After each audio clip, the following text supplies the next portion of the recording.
In today's video, I'm going to teach you how to permanently delete your Sellfy account. If you've decided it's time to move on, I'll guide you through the exact clicks and explain what to expect, so the process feels simple and predictable from start to finish. Before we begin, a quick reminder. Deleting your Sellfy account is permanent.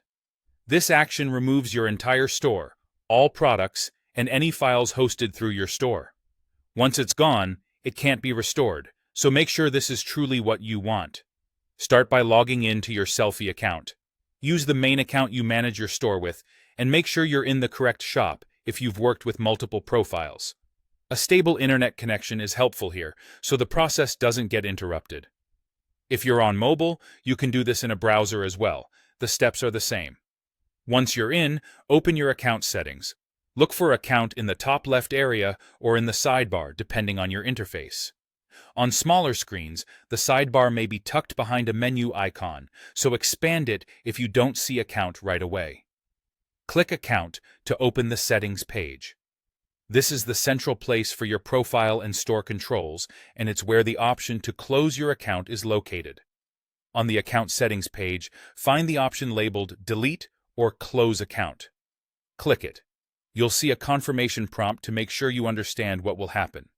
Read it carefully. It will clearly state that your account, your store, your products, and your hosted files will be deleted. If you're certain, confirm the action. You might be asked to approve it again or check a box to acknowledge the consequences.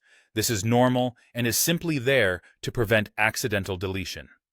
After you confirm, the deletion process begins. Typically, you'll be signed out, and your store will no longer be accessible. If anyone tries to visit your store link or access product pages and files, they won't be available anymore. That's expected and indicates the deletion has taken effect. And that's it. To recap in plain language, log in, go to Account Settings, choose Delete or Close Account, and confirm. Because this is a permanent change, think about whether you need to fully delete the account or if a different setting, like making products unavailable, would meet your needs.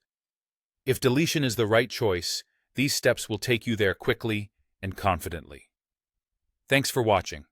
If this helped, stay tuned for more clear, step-by-step guides to simplify your workflow.